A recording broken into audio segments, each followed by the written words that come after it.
Okay, as the clock struck 8 o'clock. Good evening, everybody, and welcome to a very special shiur.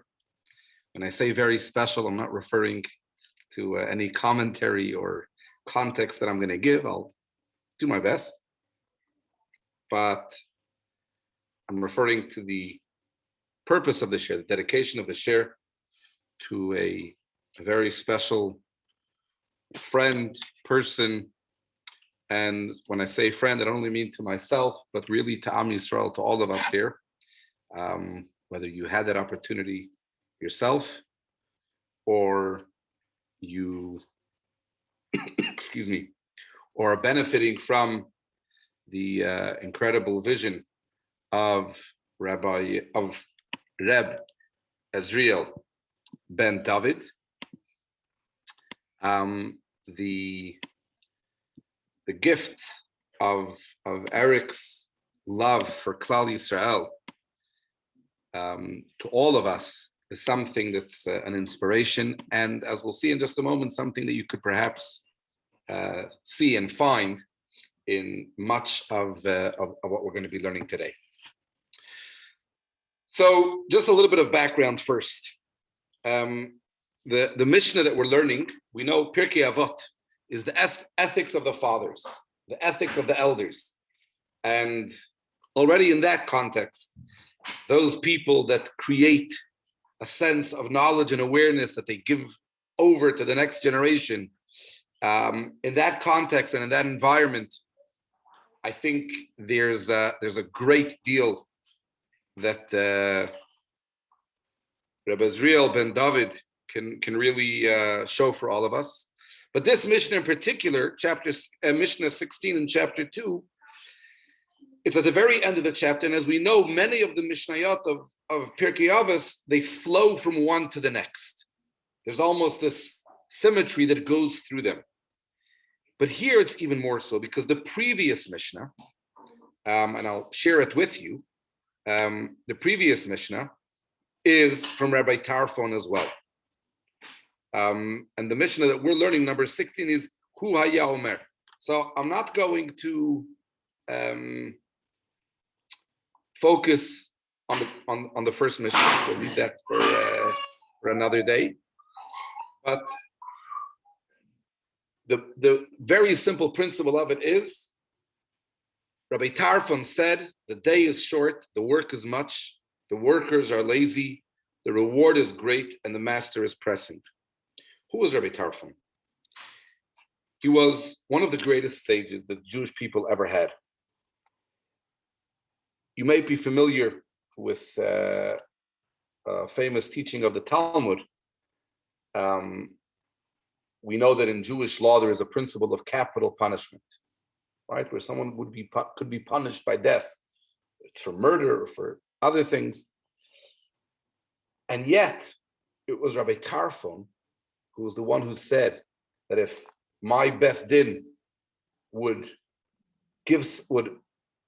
issue a judgment of capital punishment once in 70 years, then, well, it was him together with Rabbi Kiva who made the statement, then this would be considered like a murderous Beth Din.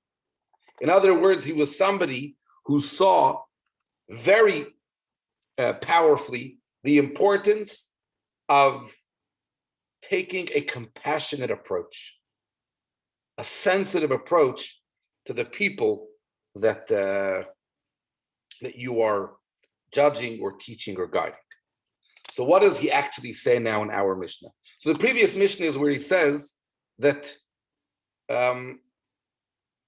he brings out the urgency of fulfilling your life's mission, right? He says the day is short, right? When is the last day of your life? You don't know. And you need to work and live with a sense of urgency that if I had one day left in my life, what could I fulfill with it? Okay, now that's quite a tall ask. Like, how can I live with that pressure on me? I have to complete my whole life's work in the next 10 minutes or 10 hours or 24 hours? And that's why Mishnah 16, he gives us such an outlook for life. On how that not only is this idea not something that should cause anxiety to you, it shouldn't leave you feeling less than, but it's in fact something that can bring you to the state of the most fulfilling sense of peace in doing what you do. Because what does he say? Hu haya omer, lo alecha hamalacha ligmor. It is not incumbent upon you to finish the task. What do we mean by that? Because whether I'm a student finishing matric, the end of my high school experience, and feeling the incredible pressure of wanting to get as many distinctions as possible, or I'm a young, middle-aged adult trying to build a family or a business, or if I'm a community leader trying to achieve greatness for the Jewish people, whatever it is, you need to remember something so important. You don't have to finish the task. Ultimately, absolute success is something that comes from Hashem. What do you need to do? You need to do your best. I'm raising my children. Am I a good parent? Have I taught them well? Are they going to spend a lifetime in therapy trying to recover from all the trauma I caused them? I don't know. But it's not my job to finish the task. However, lo ata ben chorin, you are not free to absolve yourself from it. In other words, there is never a time in life where I can give up.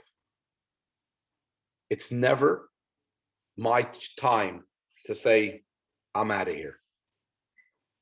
Because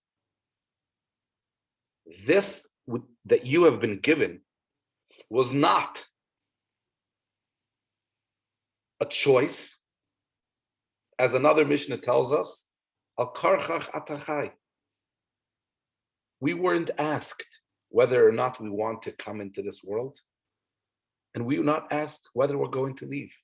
The reality is that the ultimate purpose of creation of the entire universe is manifest through and in our conduct here in this world. So will I be a perfect parent? I don't know. But I'm going to do my best. But I think there's another very important teaching in this Mishnah as well. That it's not only about how I look at myself, it's also about how I look at other people. Because many times we come to a situation where we hoped or expected that others would have done better. Others would have achieved greatness for us. Excuse me. And the Mishnah is reminding us, no, if they did their best, that's what you should be grateful for. And what is the tool that gives us? What is the blueprint, the blueprint of creation that allows us to do that? That is the Torah. The Torah is the lines of code that bring to life the world as we know it.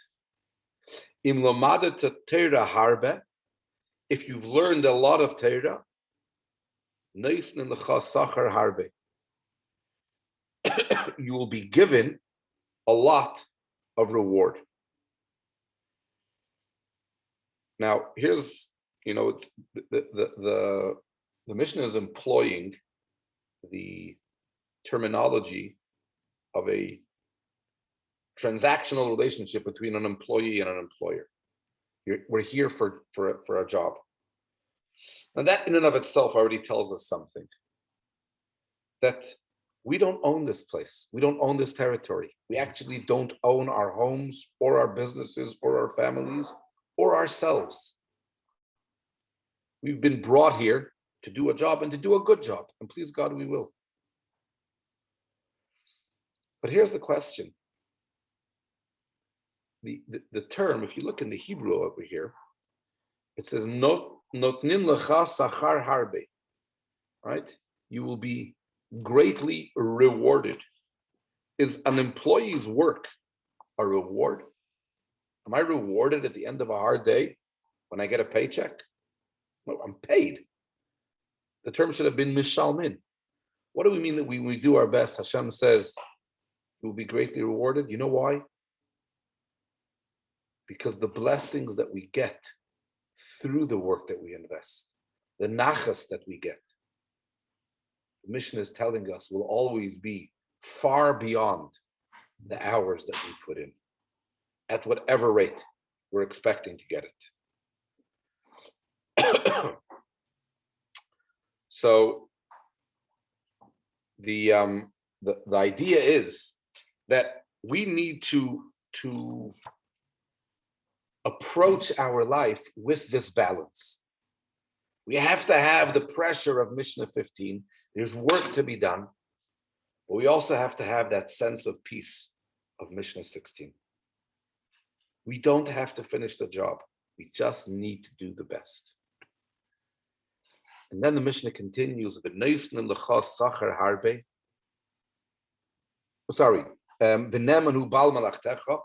your employer is trustworthy to pay you the reward of your labors, and know that the reward of the righteous is in the world to come. And I think it's very important when we say here your employer is trustworthy to pay you the reward of your labors. Because if you're a human being, you probably have moments of doubt. You probably have times that you question or you wonder, is this really going to happen? Yes. Somebody stops me and says, excuse me, do you believe in God? Yeah, I'll say yes. Or maybe I'll say, I try to. I hope I do. But why is the Mishnah telling us this here? Because the greatest challenge to our success is what? It's that sense of anxiety. Anxiety is what will lead to depression. Anxiety is what will lead to detachment, to disassociation. That's where the breakdown is. What is the antidote to anxiety? Anxiety, the Mishnah says, Ne'amanhu bal malachtecha. Having that sense of faith. Why? Because as long as I own the business, as long as I own my family, as long as I own my life and my health and my sanity, then, as we know in common discussion, when you own it, you don't sleep at night because you're always worried. Emunah is literally about giving the keys over. Saying, Hashem, I'm here, I'm working, I'm not free to desist from the labor, but ultimately, you're running the show. That moment of surrender is not giving up control. It's the most empowering decision I can make. Because that releases the full strength of my potential without any worries. I don't carry that load. Story is told, Rabbi Chanina ben Desa, one of the great sages of the Talmud, but somebody who was also destitute, very poor, once came across a large stone, but one that had a very unique shape and a color and a shine.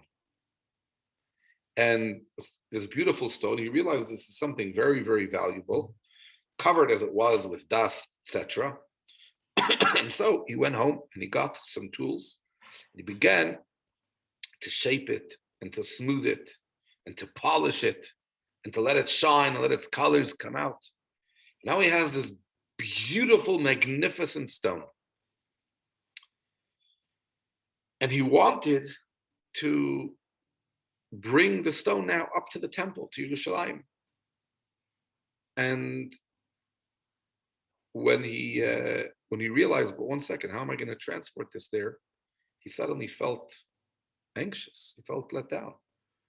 Can't do anything now. And he asked Hashem.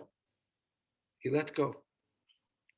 And soon thereafter, a group of people walked by, young, strong men, and asked him, is everything okay? And he said, yeah. He said, so what's the matter? He says, no, I'm here with this stone, but I want to bring it to Yerushalayim. I said, okay, well, we can do it. But you need to put a hand, you need to put a finger to the stone with us. So he did. He put his hands in the stone. And moments later, he found himself with the stone in Yerushalayim. What's the point of this story? That the message from heaven is, I need you to do your part, number one, but I also need you to be at peace that I'm going to do my part. Don't worry. So being Jewish is not only about having a kosher home or giving a lot of charity or being a kind person or praying every day or putting on tefillin or lighting Shabbat candles or sending your kids to a Jewish school. Those are all wonderful expressions. But the foundational principle of living like a Jew is to live at peace in a relationship with God. A relationship that permeates every part of your life. Number one, with a sense of duty and obligation to live up to the incredible opportunity that's given to me through this, number one. And number two, with a sense of calm, with a sense of comfort, that at every single moment of my life, ne'aman hu bal melachtecha, your employer is trustworthy, she'ishalim lechaschar pulesecha, to give you your wages. V'da, and you should know that ultimately the reward will come beyond anything you could ever expect. Shematan scharan shel tzadikim la'asad lavid, the reward of the righteous is in the world to come.